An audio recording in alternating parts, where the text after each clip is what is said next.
Doctor बहू। प्रियंका डॉक्टरी की पढ़ाई कर रही थी, लेकिन उसकी सास कोकिला को उसका डॉक्टर बनना बिल्कुल पसंद नहीं था और वो जानबूझकर उसे घर के कामों में उलझा कर रखती थी। नमस्ते आंटी, प्रियंका घर पर है क्या? क्यों? कौन है तू और तुझे क्या काम है मेरी बहू से? जी, मैं उसकी सहेली नीलम हूँ। कल उसका एग्जाम है ना, और उसने मुझसे कुछ किताबें पढ़ने के लिए मंगाई थी, वही देने आई हूँ। अच्छा, तो तू है नीलम जो सारा दिन फोन पर मेरी बहू के कान भरती रहती है। देख लड़की, अगर आज के बाद तूने मेरी बहू को कुछ उल्टी सीधी पट्टी पढ़ाई तो मुझसे बुरा कोई नहीं होगा। और खबरदार, अगर आज के बाद तूने मेरी बहू को फोन किया या दोबारा इस घर में दिखाई दी। अरे माँ जी, पता नहीं आप किस जमाने की औरत है। मैं तो सिर्फ आपकी बहू की मदद करना चाहती थी, लेकिन क्या करे, बेचारी की फूटी किस्मत है जो उसे आप जैसी सास मिली है। ठीक है, जाती हूँ मैं। हाँ हाँ जा, बड़ी आई मुझे भाषण देने वाली। तेरे जैसी बहुत देखी मैंने। शाम को प्रियंका अपने पति के साथ घर आती है। माँ जी, मेरी सहेली नीलम आई थी क्या? अरे बड़ी बदतमीज है तेरी सहेली, बड़ों से बात करने का जरा भी ढंग नहीं है। उसे तो मैंने डांट के भगा दिया। हे भगवान, अब क्या होगा? कल मेरा एग्जाम है। अरे तेरी इस बेकार की पढ़ाई में क्या रखा है? बड़ी आई डॉक्टर बनने। चुपचाप घर के कामों में ध्यान दे। कल मेरी कुछ सहेलियां आ रही है, उनकी खातिरदारी में कोई कमी नहीं होनी चाहिए, समझी? जी माँ जी। प्रियंका की सास मुंह फुला के वहां से चली जाती है। प्रियंका का अगला पूरा दिन अपनी सास की सहेलियों की आवभगत और घर के काम में बीत जाता है और प्रियंका एग्जाम नहीं दे पाती। उस रात प्रियंका अपने पति करण को सारी बात बताती है। अब क्या बोलूं, ये माँ भी ना। कोई बात नहीं, अब तुम अपना मूड ठीक कर लो, अगली बार अपनी एग्जाम की तैयारी अच्छे से कर लेना। फिर कुछ दिनों के बाद, अरे कोकिला बहन, तेरी बहू है क्या घर पर? अरे क्या हुआ भारती, तू इस तरह लंगड़ा क्यों रही है? अरे क्या बताऊं कोकिला, सीढ़ियां उतरते वक्त मेरा पैर फिसल गया और मैं नीचे गिर पड़ी। मेरे पैर में बुरी तरह सूजन आ गई है, इसलिए तेरी बहू से दवा पानी कराने आई हूँ।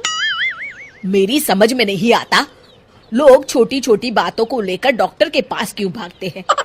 अरे बस तेरा पैर मुड़ गया है ना, ला अभी खींचकर सीधा कर देती हूँ। ला दिखा तेरा पैर। कोकिला भारती का पैर पकड़कर जोर से खींचती है। मर गई रे, मेरा पैर। अरे क्या हुआ, आराम मिला? अरे कोकिला, एक तो मेरा पैर पहले ही टूटा है, कहीं ऐसा ना हो कि मेरा पैर किसी काम का ना बचे। रहने दे तू, अब मैं चलती हूँ। भारती वहां से चली जाती है। थोड़ी देर के बाद प्रियंका घर आती है। अरे कहाँ मर गई थी सुबह से? माँ जी, मैं अपनी किताबें लेने गई थी। प्रियंका अपने कमरे में चली जाती है। अच्छा, इन किताबों ने इसका दिमाग खराब कर रखा है। ये किताबें ही सारी मुसीबत की जड़ है। क्या रद्दी पेपर, लोहा, प्लास्टिक, खाली बोतल। ए रद्दी वाले, यहाँ। जी माँ जी, अभी आया। ये सभी किताबें ले ले। अरे माँ जी, ये सब तो अंग्रेजी की बड़ी बड़ी महंगी किताबें लगती है, आप इन्हें क्यों बेच रही हैं? अरे नास पीटे, तुझे क्या करना है? कौन सी किताबें है कौन सी नहीं? तू तो बस अपना काम कर और इन्हें लेकर यहाँ से चला जा। जी माँ जी। रद्दी वाला प्रियंका की सारी किताबें लेकर चला जाता है।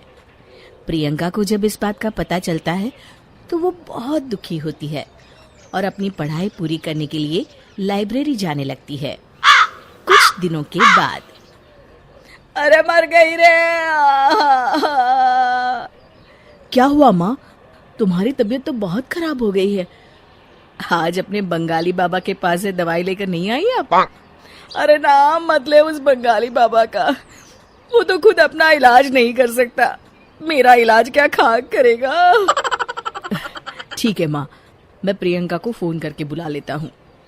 प्रियंका लाइब्रेरी में बैठी पढ़ रही होती है। तभी उसके पति करण का फोन आता है। जी बोलिए करण। माँ की तबीयत ठीक नहीं है, तुम जल्दी घर आ जाओ ना। जी मैं अभी आती हूँ। थोड़ी देर के बाद प्रियंका घर पहुँचती है। क्या हुआ माँ जी? सुबह से माँ की तबीयत ठीक नहीं है। फिक्र मत कीजिए माँ जी, आप मुझे एक बार अपना चेकअप करने दीजिए, सब ठीक हो जाएगा। अच्छा ठीक है बहू, जैसी तेरी मर्जी। प्रियंका कोकिला का चेकअप करती है। शुक्र मनाइए माँ जी कि आपकी बीमारी वक्त रहते पता चल गई है, वरना आपका ये इन्फेक्शन फैल जाता और लेने के देने पड़ जाते। प्रियंका अपनी सास को एक इंजेक्शन लगा देती है और कुछ दवाइयाँ खाने के लिए दे देती है। अब आप एकदम ठीक हो जाएंगी। कुछ दिनों के बाद कोकिला पूरी तरह ठीक हो जाती है।